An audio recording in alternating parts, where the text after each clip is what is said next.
दुर्ग जिले में लगातार हादसे हो रहे हैं। हादसे रुकने का नाम नहीं ले रहे हैं। पिछले 10 दिनों में लगभग 5 बड़े हादसे हो चुके हैं और लगातार जो हत्याएं का जो है खेल नहीं रुका। एक मेरे पीछे में जो गाड़ी आ रही थी उसको ऐसा ठोका है उसने तेज रफ्तार से कि यानी एक लड़का उसके जो बाइक में बैठा था वो तो फुटबॉल जैसे उधन के साइड में गिर गया। आदमी गाड़ी चला रहा था वो ऐसा पलटा है कि जैसे कि यानी पीछे में पलट कर यानी वो हो गया। जिस प्रकार से नारियल फोड़ा जाता है उस प्रकार से यानी उसका ब्रह्मांड फूट गया है। और वो बंदा जिसका हमने कंप्लेन लिखा है वो आज दुकान खोल के बैठा हुआ है। उसको शर्म नहीं है कि यहाँ पे मेरा भाई किस हालत में है और उसका इलाज कैसे चल रहा है, वो एक बूंद देखने नहीं आया है। दुर्ग जिले में लगातार हादसे हो रहे हैं। हादसे रुकने का नाम नहीं ले रहे हैं। एक ऐसा ही मामला भिलाई के गदा चौक से सामने आया है, जहां एक कार ने जो है एक 2 व्हीलर बाइक को ठोका है, जिस पर जो है एक युवक को गंभीर चोटें आई। फिलहाल जो है उसे प्राथमिक उपचार के लिए पहले BMSA ले जाया जाता है, वहां से फिर न्यूरो सर्जन ना है बोलकर जो है हाईटेक में शिफ्ट कर दिया जाता है। वहां जो है उपचार चल रहा है और डॉक्टरों ने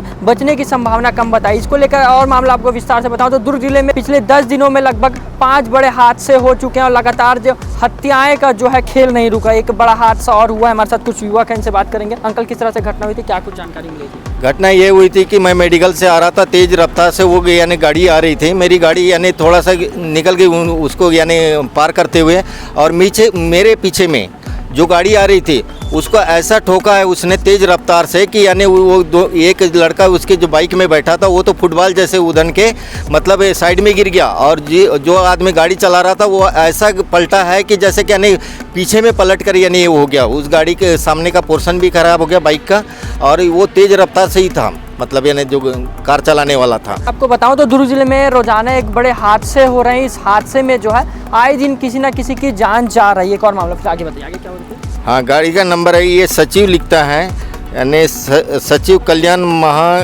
महासंघ छत्तीसगढ़ दुर्ग संभाग लिखता है। ये गाड़ी में लिखा हुआ था, सामने तख्ती फैली हुई थी। ये गाड़ी नंबर है CG07 CT 2740। ये गाड़ी है, ये कोका की है। ये गाड़ी यानी जो किराना दुकान वाले की है। और ये इस गाड़ी में एक लड़की बैठी थी सामने, एक लेडीज है क्या लड़की है, उस समय में वो थी। और जिस समय में एक्सीडेंट किया भारी उसने, तो वहाँ से वो गायब हो गया, यानी जो गाड़ी चालक था वो गायब हो गया। तो मैं देखा कि यानी ये कहाँ गया। तो जब मैं अपने लड़के को देखा, मेरा लड़का ही होता है वो, तो जब देखा तो ये गिरा हुआ है। तो मैं एम्बुलेंस के लिए लोगों से पुकार किया, तो एम्बुलेंस आने में लेट लगेगा कह के मैंने पब्लिक से बोला कि ये गाड़ी वाला कहाँ है भैया, इसको ले जाना है जल्दी। यानी वो फिर उसके बाद में यानी थोड़ी देर बाद वो लड़का आ गया, लड़का नहीं, वो हॉस्पिटल ले जाएगा। हॉस्पिटल ले जाएगा, BMSA हॉस्पिटल ले जाएगा। BMSA हॉस्पिटल में यानी न्यूरो सर्जन न होने के कारण डॉक्टरों ने बोले कि आप हाईटेक ले जाइए। तो हाईटेक ले जाओगे तो बेटर रहेगा। जब हाईटेक लाए हमने यानी उसका CT स्कैन करवाए, तो डॉक्टरों ने बोले कि संभावना बिल्कुल नहीं है, क्योंकि जिस प्रकार की संभावना कम बता रहे हैं। जिस प्रकार से नारियल फोड़ा जाता है उस प्रकार से यानी उसका ब्रह्मांड फूट गया है। इस टाइप से यानी डॉक्टरों ने हमारे को जवाब दिया। मौत के बीच लड़ रहा है बच्चा, और दूसरी तरफ वो जो उनके फैमिली से कांटेक्ट हो पाया क्या? उनके कोई कांटेक्ट नहीं हो पाया। वो जिस समय में हमारे को रात में लाया, वो आदमी हमारे सामने नहीं आता था, और दूसरा आदमी हमारे सामने बिल दे दूंगा या त्यों दे दूंगा कह के सामने आता था हमारे सामने। और जो यानी गाड़ी चला रहा था वो सामने नहीं आ रहा था रात में हमारे सामने। कब हुई थी घटना? घटना हुई यानी 10 बजे की है ये रात में। मेरा नाम कृष्णा ठाकरे, मैं रवि ठाकरे का भाई, छोटा भाई। मैं तो सुबह से रिपोर्ट करा के रखा हूँ, अभी तक पुलिस का कार्रवाई नहीं हुआ था। इसका हम लोग थाना का घेराव किए थे अभी। और वो बंदा जिसका हमने कंप्लेन लिखा है वो आज दुकान खोल के बैठा हुआ है। उसको शर्म नहीं है कि यहाँ पे मेरा भाई किस हालत में है और उसका इलाज कैसे चल रहा है, वो एक बूंद देखने नहीं आया है। उसके लिए हम लोग यहाँ घेराव करने आए हैं। कल हम लोग रामनगर से बुड्डी पर होते हुए, इधर रामनगर से होते हुए हम लोग आ रहे थे। तो ये हिंदुस्तान मार्बर के सामने गदा चौक के पहले वहाँ पे बहुत ही रफ्तार से जो गाड़ी आ रही थी उसके देखते ही पूरा वो मार दिया, टोकर मार दिया, जिससे मेरे जो साथी से जो चला रहे थे गाड़ी वो बहुत ही जख्मी रूप से एडमिट है अभी हाईटेक में। और मैं पीछे बैठा हुआ था, तो मैं पीछे गिर गया। तो वहाँ आसपास के लोग उठाए, और जो गाड़ी मालिक है जो भागने की कोशिश किया, तो आसपास के लोग उसके पकड़े और उसी के गाड़ी पे हॉस्पिटल लेके गए। और अभी अभी जो है वो क्या बोलते हैं हाईटेक में एडमिट है, सीरियस कंडीशंस में। और गाड़ी पे कुछ लिखा हुआ बता रहे, क्या लिखा हुआ था गाड़ी में? उसमें सचिव लिखा हुआ था, कौन सी पार्टी का? जिला सचिव जिला सचिव लिखा हुआ था, ऊपर में प्रेस भी लिखा हुआ। प्रेस भी लिखा था। कोई पार्टी वार्टी का पता चला क्या, कौन सा प्रेस का नहीं, था? इसके बारे में कोई आइडिया नहीं। आपको भी चोट आई? हाँ, मुझे भी, मैं पीछे बैठा हुआ था, मुझे भी चोट आई, ये पूरा लगा हुआ है मुझे, मैं पूरा हाथ पे में पूरा चोटें आई। मैं नेकचंद बिसेन यानी टाटा बजरंगपारा कोका भिलाई का रहने वाला हूँ।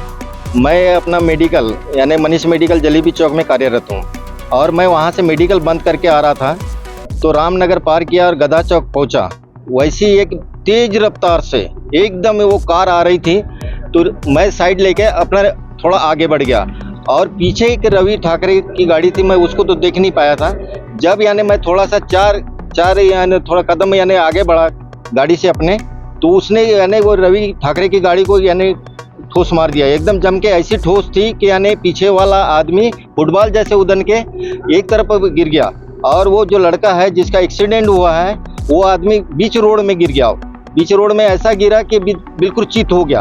अब कोई भी समझता है कि यानी एक्सीडेंट हुआ, आवाज़ आया तो मैं अपनी गाड़ी रोका और एक साइड किया और मैं देखने गया तो मैं देखा वैसी, मैंने बोला ये तो मेरा बेटा है, बेटा यानी मौसे भाई का लड़का है। अरे मैंने बोला रवि है, रवि क्या हो गया बेटा उसके, यानी थोड़ा मसौला, लेकिन कुछ नहीं दिखा। तो पब्लिक जब तक ये जमा हो गई और जमा होने के बाद पब्लिक ने क्या काम की, यानी इसको बोले एम्बुलेंस में ले जाओ जल्दी, नहीं तो जान चले जाएगी। तो एम्बुलेंस की सुविधा न होने के कारण वो जिसने मारा था उसकी कार के पास गया तो वहाँ से वो गाड़ी चालक था वो यानी वहाँ पर था ही नहीं गाड़ी चालक। एक लड़की बैठी थी सामने, मैंने बोला कि ये कहाँ पर है, लड़का कहाँ है? तो बोलती मेरे को पता नहीं, कार की चाबी दो मेरे को। तो चाबी नहीं है। तो मैंने बोला बिना चाबी से आपकी कार चलती है? तो बोलती है हाँ बोलती है। मैंने बोला जादू करती है तू? मैं भी आवेश में आके बोला उसको, तू जादू करती है यानी बिना चाबी से तुम कार चलाते हो? मैंने बोला जब तक ये नहीं आएगा मैं इस कार को यानी जाने नहीं दूंगा। तो पब्लिक बोलने लगी कि यानी एम्बुलेंस नहीं आ रही है तो इस कार में ले जाओ इसको जल्दी फौरन हॉस्पिटल। तो जब तक वो था नहीं और जब पब्लिक के बोलने से वो ऑटोमेटिक वो आ गया अपने कार में। ऑटोमेटिक आने के बाद हम लोग यानी उसको यानी बीएम शाह हॉस्पिटल ले गए। बीएम शाह हॉस्पिटल ले जाने के बाद उनके भी आदमी आ गए थे वहाँ, जब तक कि उसने किसी को फ़ोन किया होगा। तो वहाँ पर यानी डॉक्टर से मिला मैं, डॉक्टर ने बोले कि यहाँ पर न्यूरो सर्जन है ही नहीं, आपको जाना पड़ेगा हाईटेक जाना पड़ेगा। तो उस समय में हम लोग हाईटेक लाए। अब वो हाईटेक लाने के बाद यानी वो जब एडमिट किए हमने, सीटी स्कैन हुआ तो डॉक्टर ने बोल दिया कि ये तो सीरियस कंडीशन ऐसी है कि यार लड़का बचेगा ही नहीं। जिस प्रकार से इसने मारा है गाड़ी वाले ने तो लड़का बच ही नहीं सकता। तो हाईटेक में बंसल सर एक वो सर है, उनका नाम याद नहीं है मेरे को, उनने बोले कि यानी इसकी कोई उम्मीद नहीं है बचने की लड़के की। हम इसलिए लाए थे, हमने FIR दर्ज कराए थे तो उसकी कॉपी लेने आए थे हमने। क्या बोले?